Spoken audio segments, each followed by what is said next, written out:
Magandang umaga, Binibini. Maaari ba kitang interviewin? Pwede po. Ako nga pala si Hazel Labahan at ikaw ay si? Ako po si Mel. So, ang aking interview ay patungkol sa ugnayan ng wika at kasarian, wika at panlipunang katarungan.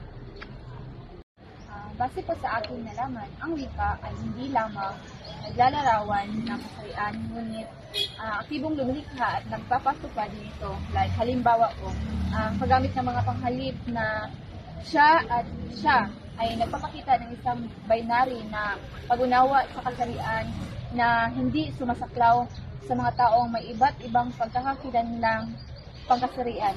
Ng terminolohiya na ginagamit ay nagpapakita ng ating mga pananaw at paniniwala tungkol sa kasarian.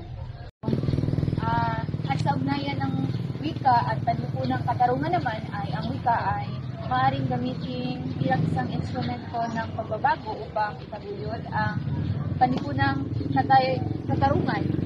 Ang paggamit naman ng wika ay upang palakasin ang boses ng bawat mamamayan at hamunin ang mga sistemang nagdulot ng hindi pantay na pagtrato ay mahalaga.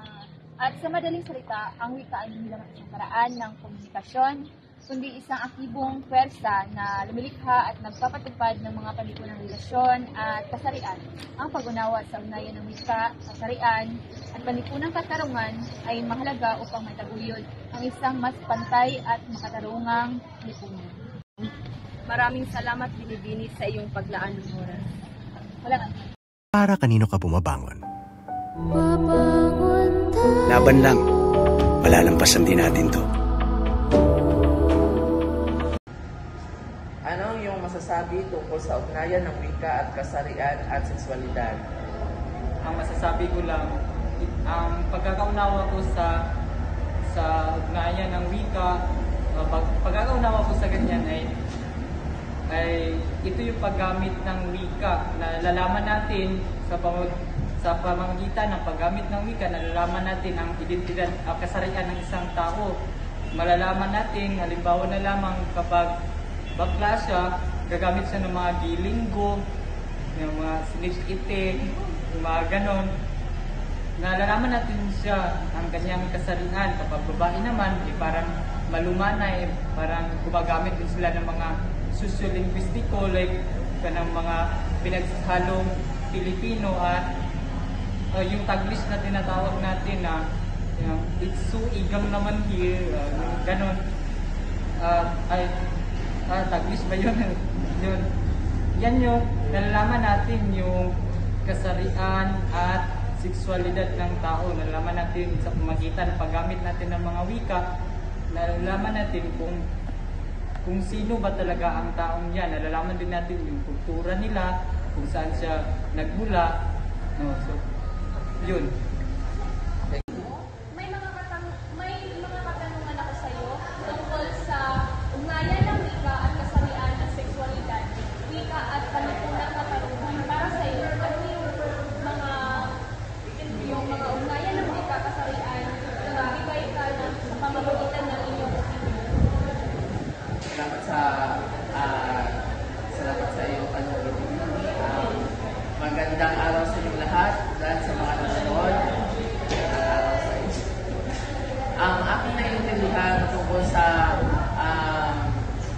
sinasabi ng sa tanong ng Binibini ay dahil ito sa pagkalaganap o sa patuloy na pagdami ng mga miyembro ng LGBT plus community.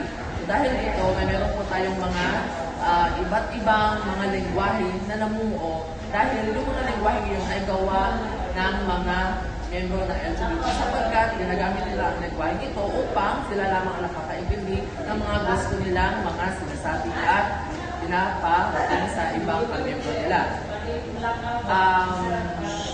Dahil doon, may meron tayong gay language sa tinatawag.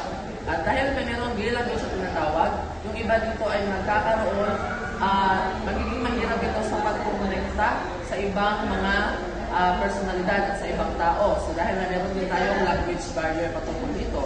So, dahil may merong language barriers, mahihirapan din aaralin yung mga taong hindi marunong gumamit o hindi miyembro ng LGBTQIA+ community.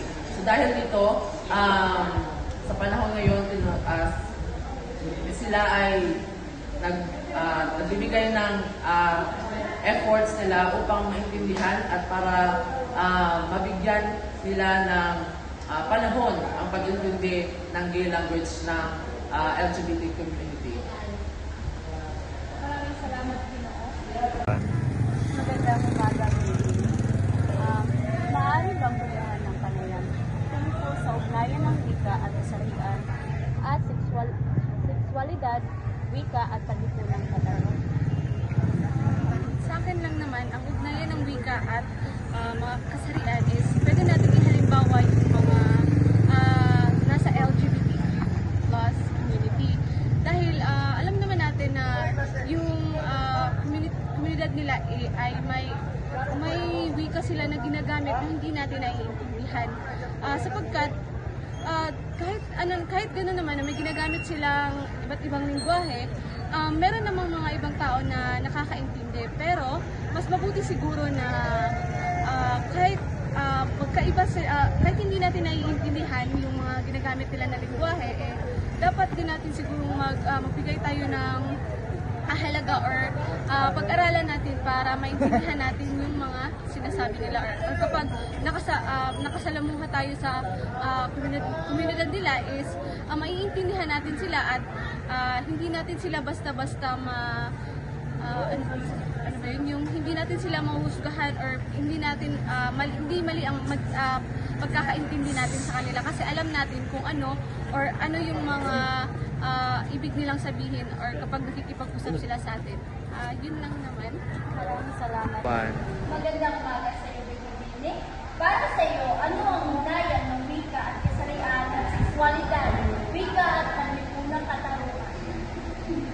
Para sa akin, ang ugnayan nito is ang wika at kasarian is may ugnayan talaga sila. Just like for example, dahil mga LGBTQ sa actual, nakikita yun. So ang LGBTQ, nabinabot sila ito ng mga words na sila lang nakasabot. Kasi ang LGBTQ to LGBTQ, sila lang yung makasabot sa ilang mga words na mga jargons. Just like for example, shuri abas. So kung sa ito po, di nakasabot sa ito ang mga girls nga na. Pag sa LGBTQ, narinig na nila masaktan. Which means, pasabutin nila